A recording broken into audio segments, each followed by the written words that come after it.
We should be back. Right. Can you see the screen, John?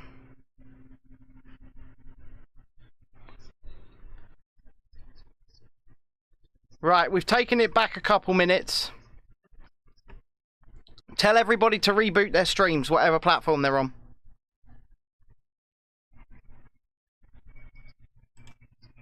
I'm really, really sorry about that. For the first time ever, my computer just received the blue screen of death. Right before he came out. Shut itself down. Never done that before. We are back on... it should reboot into the same stream. It says it's broadcasting. Reboot it. Tell them to move over to YouTube. We are back. And on Twitch. My apologies about this.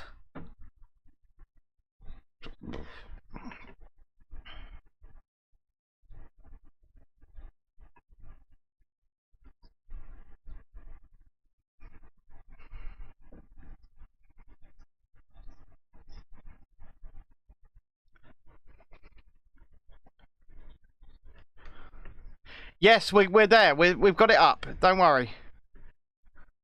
We're going to watch it from the beginning.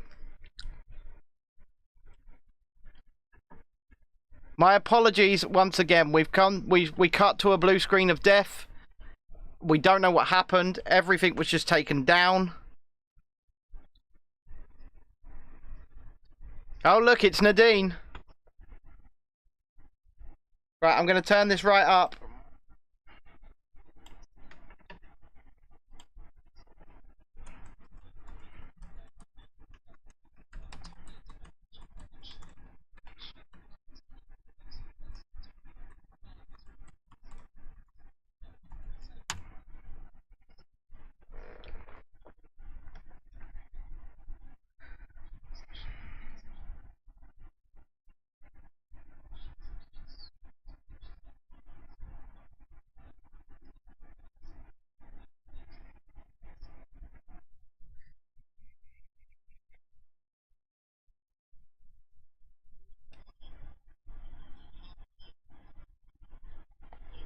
Oh.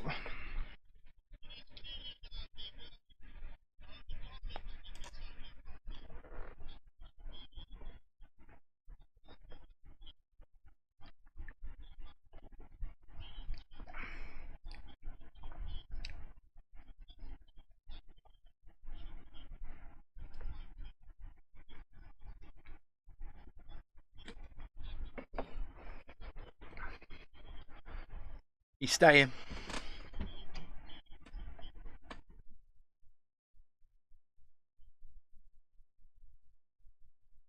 Thank you for that incredible mandate.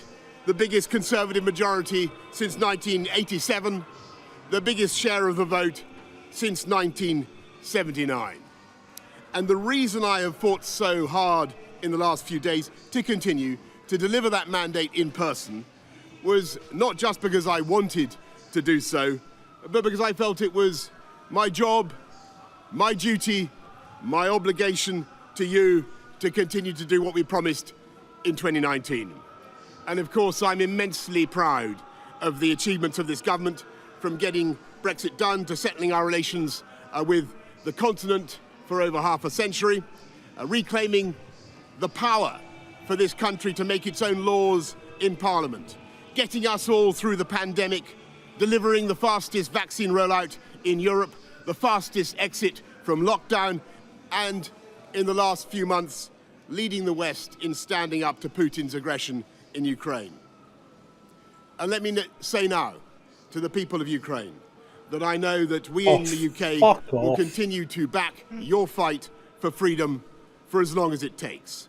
And at the same time, in this country, we've been pushing forward a vast program of investment in infrastructure and skills and technology, the biggest in a century, because if I have one insight into human beings, it is that genius and talent and enthusiasm and imagination are evenly distributed throughout the population, but opportunity is not. And that's why we must keep levelling up. Keep unleashing the potential of every part of the United Kingdom. And if we can do that in this country, we will be the most prosperous in Europe.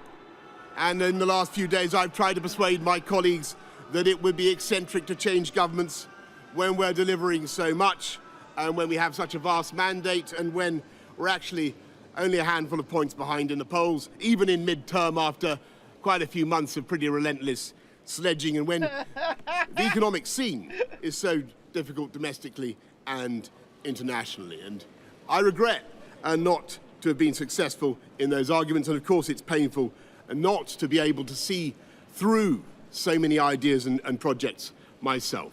But as we've seen at Westminster, the herd instinct is powerful, and when the herd moves, it moves. And my friends, in politics, no one is remotely indispensable.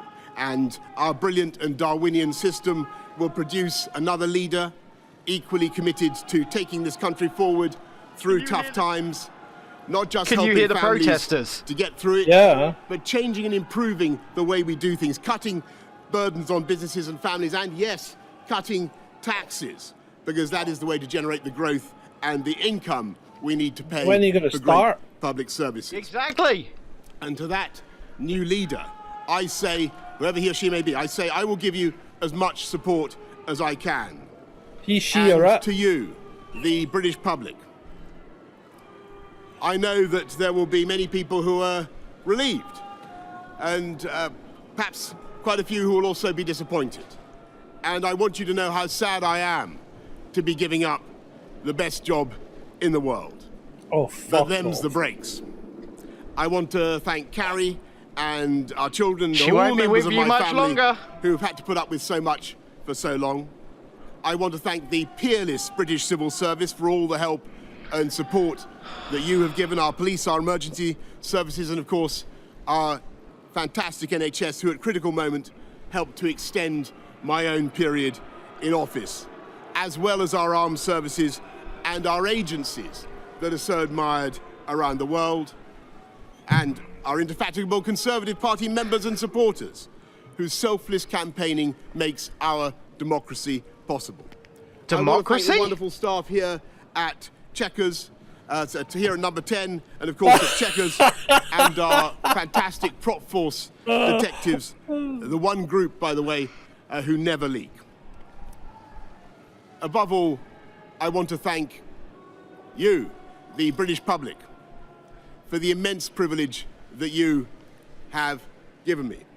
Don't thank And me, mate. I want you to know that from now on, until the new Prime Minister is in place, your interests will be served and the government of the country will be carried on. Will it? Being Prime Minister is an education in itself. I've travelled to every part of the United Kingdom, and in addition to the beauty of our natural world, I've found so many people possessed of such boundless British originality and so willing to tackle old problems in new ways that I know that even if things can Patriotism. sometimes seem dark now, our future together is golden. Thank you all very much. Thank you.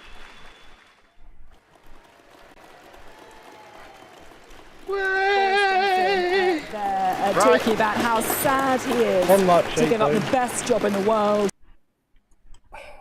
Right. Right. We're back. But first of all, once again, my sincerest apologies for losing the stream at the time that we did. My computer, never before has it reached a blue screen of death. It just went boom, went blue, and it said, your computer has encountered a problem. We are restarting for you. I was like, really? Right now? But, you know, John, I guess that's the way things go, right? Yeah. I mean, John was asking me last night, what will you do because of obviously everything we do, what will you do if your computer dies? And the answer is panic. Panic. That's what I will do if my computer dies, because this is the one device we use to do everything off of, and it cost me £1,000. It's been running for 2 years, and I don't have £1,000 to replace it, so I'm just going to have to hope she ticks along for the time being. But John, What did you think of that? It's like one of the chaps in the chat said, you only needed the first 6 lines, you know? I mean, I did see a lot of chat saying this is comedy gold. This is absolute comedy gold. I mean, does Johnson actually really think he's been any kind of effective leader? Yeah, I think he does. He really does have that delusion. He always wanted his Churchill moment, didn't he?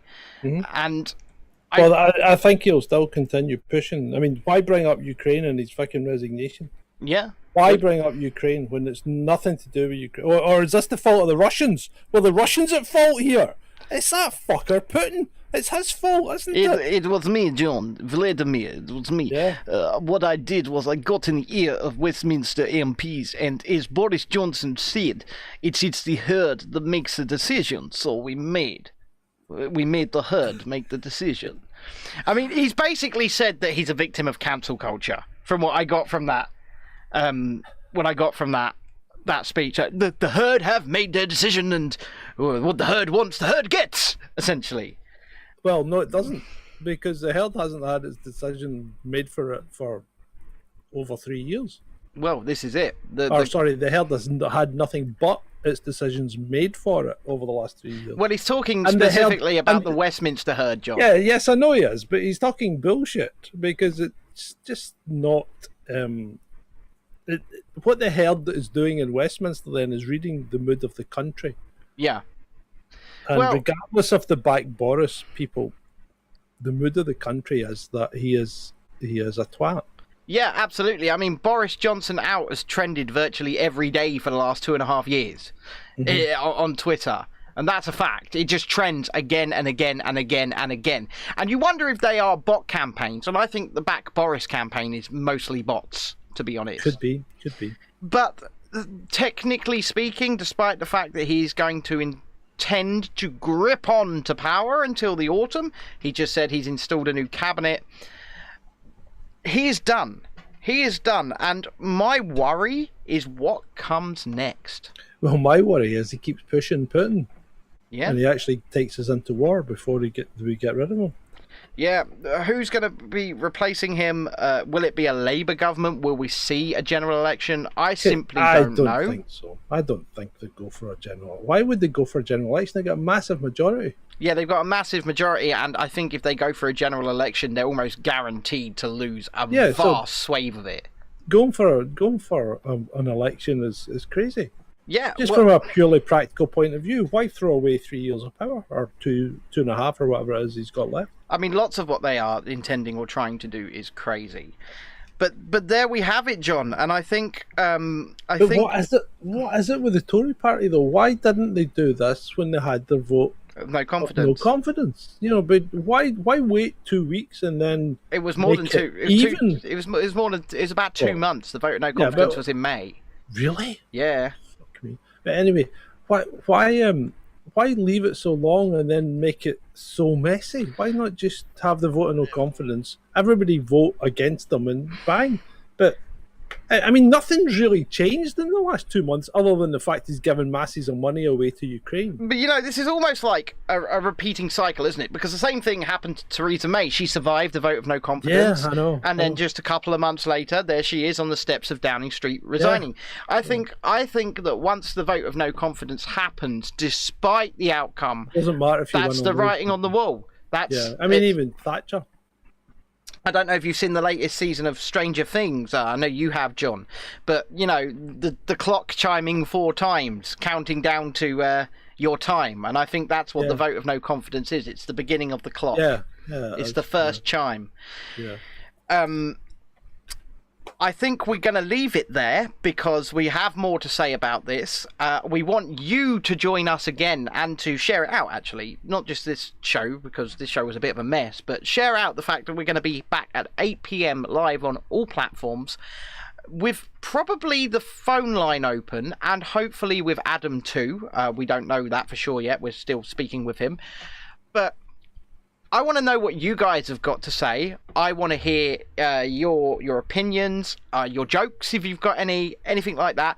We're going to get that phone line open, I think, and you call in tonight, and we'll give you the number at the time.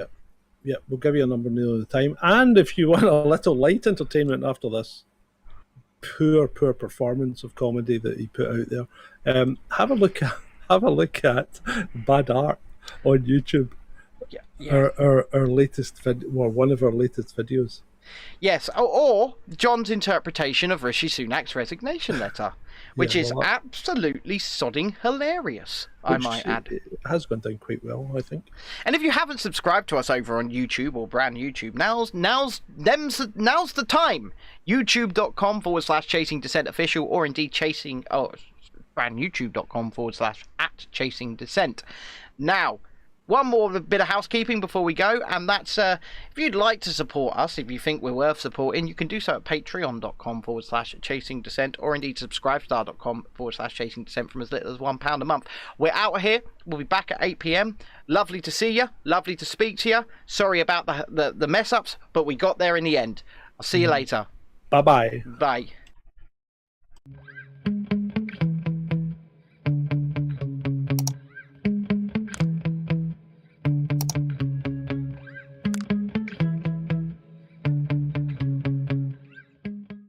That's all we've got time for this evening, so it's good night from me, and it's good night from him. Good night. Good night. Good night, everyone. Good night, Mama. Good night, Daddy. Stop playing with my bust! Good night, everybody. Good night, children. Good night, Daddy. You're a what? A pianist! Mwah! Good night, everybody. You have been a delightful audience to talk. Good night. Thank you. Oh, my bottom hurts. Good night, everybody. Good night, Elizabeth. Good night, John Boy. Good night, Tim Bob. Oh, I did love that hamster so. I took it into bed with me every night, you know. Good night, everybody. I think, ladies and gentlemen, I think I have to go now. I've been standing here for a very long time. I think the end of the show must have come and gone. There you go. That's our solar system. You forgot Uranus. Good night, everybody. Thank you for listening. You've been very nice to work to. Good night, Tim Bob. Good night, Jim Bob.